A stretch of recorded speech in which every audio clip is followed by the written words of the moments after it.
السلام علیکم ورحمۃ اللہ تعالی وبرکاتہ۔ دوستوں، آج جو ویڈیو میں بنانے جا رہا ہوں وہ مہر کے متعلق ہے۔ میں اس میں آپ کو بہت اہم باتیں بتانے والا ہوں جن میں اکثر ہمارے معاشرے کے لوگ غلطیاں کرتے ہوئے نظر آتے ہیں۔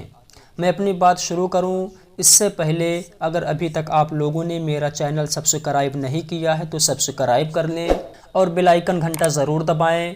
ویڈیو پسند آئے تو ثواب کی نیت سے شیئر بھی کریں۔ اب میں اپنے موضوع کی طرف چلتا ہوں۔ دوستوں، آپ کا اور ہمارا مشاہدہ ہے کہ مسلمانوں میں آج بڑی تعداد میں ایسے لوگ ہیں جو شادی تو کر لیتے ہیں اور مہر بھی باندھتے ہیں، لیکن ان کو اس بات کی معلومات نہیں ہوتی کہ مہر کتنے قسم کا ہوتا ہے اور ان کا نکاح کس قسم کے مہر پر طے ہوا ہے، لہٰذا مسلمانوں کو یہ جان لینا ضروری ہے۔ تو بہار شریعت جلد نمبر 1 حصہ نمبر 7 صفحہ نمبر 37 پر ہے کہ مہر کی 3 قسمیں ہیں۔ نمبر 1، مہر معجل۔ مہر معجل یہ ہے کہ خلوت سے پہلے مہر دینا قرار پایا ہو، چاہے کبھی بھی دیا جائے، خلوت سے پہلے۔ اور دوسری قسم ہے مہر معجل۔ مہر معجل یہ ہے کہ مہر کی رقم دینے کے لیے کوئی وقت مقرر کیا گیا ہو۔ اور نمبر 3، مہر مطلق۔ مہر مطلق یہ ہے کہ جس میں کچھ طے نہ کیا گیا ہو، یعنی زمانہ متعین نہ کیا گیا ہو کہ کب مہر دینا ہے۔ اب آپ جان لیں ان تمام قسموں میں مہر معجل رکھنا زیادہ افضل ہے، یعنی رخصتی سے پہلے ہی مہر ادا کر دیا جائے۔ اور مہر معجل وصول کرنے کے لیے اگر عورت چاہے تو اپنے آپ کو شوہر سے روک سکتی ہے، یعنی یہ اختیار ہے کہ وطی مباشرت سے باز رکھے، اور مرد کو حلال نہیں کہ عورت کو مجبور کرے یا اس کے ساتھ زبردستی کرے۔ یہ حق عورت کو صرف اس وقت تک حاصل ہے جب تک مہر نہ حصول کر لے۔ اس درمیان اگر عورت چاہے تو اپنی مرضی سے وطی کر سکتی ہے، اور اس دوران بھی مرد کو اپنی بیوی کا نان و نفقہ بند نہیں کرنا ہے، یعنی وہ نان و نفقہ بیوی کا بند نہیں کر سکتا۔ اور جب مرد عورت کو اس کا مہر ادا کر دیں تو عورت کو اپنے شوہر کو وطی کرنے سے روکنا جائز نہیں ہے۔ ایسا ہی قانون شریعت جلد نمبر 2 صفحہ نمبر 60 پر ہے۔ اور اسی صفحے پر ہے، اسی طرح اگر مہر معجل تھا، یعنی مہر ادا کرنے کی ایک خاص مدت مقرر تھی اور وہ مدت ختم ہو گئی تو عورت شوہر کو وطی کرنے سے روک سکتی ہے۔ اور ایک خاص بات، عورت کو مہر معاف کرنے کے لیے مجبور کرنا جائز نہیں ہے۔ اس زمانے میں زیادہ تر لوگ یہ سمجھتے ہیں کہ مہر دینا کوئی ضروری نہیں ہے، بلکہ یہ صرف ایک رسم ہے۔ کچھ لوگوں کا خیال ہے کہ مہر طلاق کے بعد ہی دیا جاتا ہے، اور کچھ لوگ سمجھتے ہیں کہ مہر اس لیے رکھتے ہیں کہ عورت کو مہر دینے کے خوف سے طلاق نہیں دے سکے گا۔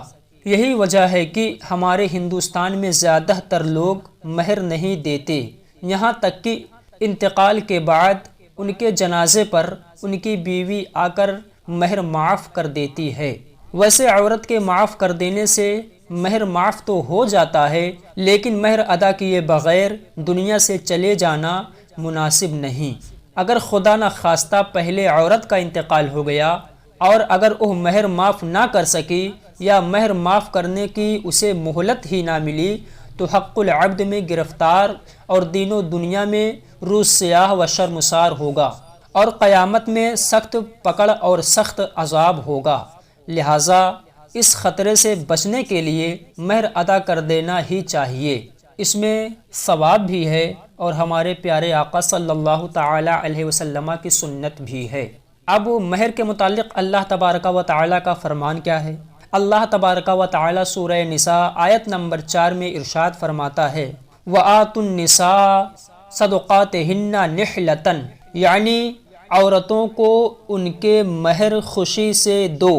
اور سورہ نساء آیت نمبر 24 پر اللہ تبارک و تعالی ارشاد فرماتا ہے، فَمَسْتَمْتَعْتُمْ بِهِ مِنْهُنَّ فَآتُوهُنَّ أُجُورَهُنَّ فَرِيضَةً، یعنی تو جن عورتوں کو نکاح میں لانا چاہو ان کے بندھے ہوئے مہر انہیں دو۔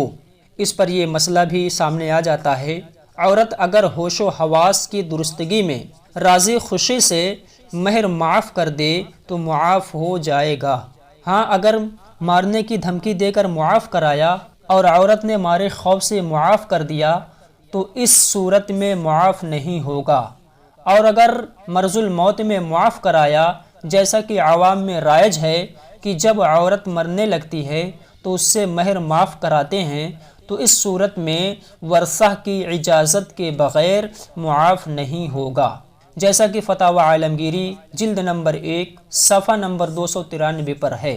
اکثر مسلمان اپنی حیثیت سے زیادہ مہر رکھتے ہیں اور یہ خیال کرتے ہیں کہ زیادہ مہر رکھ بھی دیا تو کیا فرق پڑتا ہے، دینا تو ہے ہی نہیں۔ یہ سخت جہالت اور دین سے مذاق ہے۔ ایسے لوگ اس حدیث پاک کو پڑھ کر عبرت حاصل کریں، جیسا کہ ابو یعلا طبرانی بیہقی بحوالہ بحار شریعت جلد نمبر 1 حصہ نمبر 7 صفحہ نمبر 32 پر ہے۔ حضور اقدس صلی اللہ تعالی علیہ وسلم نے ارشاد فرمایا، جو شخص نکاح کرے اور نیت یہ ہو کہ عورت کو مہر میں سے کچھ نہ دے گا تو جس روز مرے گا زانی مرے گا، لہٰذا مہر اتنا رکھیں جتنا دینے کی حیثیت ہو، اور مہر جتنی جلدی ہو سکے ادا کر دے کہ یہی افضل طریقہ ہے۔ اور کیمیائے سعادت صفحہ نمبر 260 پر ہے، رسول مقبول صلی اللہ تعالی علیہ وسلم ارشاد فرماتے ہیں، عورتوں میں وہ بہتر ہے جس کا حسن و جمال زیادہ ہو اور مہر کم ہو۔ اور اسی صفحہ پر حضور سیدنا امام غزالی رضی اللہ تعالی عنہ فرماتے ہیں، بہت زیادہ مہر باندھنا مکروہ ہے، لیکن حیثیت سے کم بھی نہ ہو۔ لیکن کچھ لوگ کم سے کم مہر باندھتے ہیں اور دلیل یہ دیتے ہیں کہ روپیے پیسوں سے کیا ہوتا ہے، دل ملنا چاہیے۔ یہ بھی غلط ہے۔ مہر کی اہمیت کو گھٹانے کے لیے اگر کوئی کم مہر باندھے تو یہ بھی ٹھیک نہیں ہے، اور عورتوں کو اپنا مہر زیادہ لینے کا حق ہے، اور اس حق سے ان کو کوئی مرد روک نہیں سکتا۔ اتنا جان لینا چاہیے، مہر کی زیادہ سے زیادہ کتنی مقدار ہو تو یہ حد شریعت میں متعین نہیں ہے۔ جس حد پر بات طے ہو جائے اتنا مہر باندھا جائے، لیکن کم سے کم حد متعین ہے، جیسا کہ فتاوی عالمگیری جلد نمبر 1 صفحہ نمبر 283 اور فتاوی فیض الرسول جلد نمبر 1 صفحہ نمبر 712 پر ہے۔ حدیث پاک میں ہے کہ مہر 10 درہم چاندی سے کم نہ ہو، یعنی اس دور میں 10 درہم چاندی کی جتنی قیمت بنتی ہو اس سے کم مہر نہیں ہو سکتا۔ تو میرے بھائیوں، یہ مہر کے اہم مسائل تھے۔ آپ تمامی حضرات ان مسائل پر عمل کرنے کی کوشش کریں۔ اللہ تبارک و تعالیٰ کی بارگاہ میں دعا ہے ہمیں کہی ہوئی تمام باتوں پر عمل کرنے کی توفیق عطا فرمائے۔ اس کے علاوہ کوئی بھی مسئلہ اگر آپ لوگوں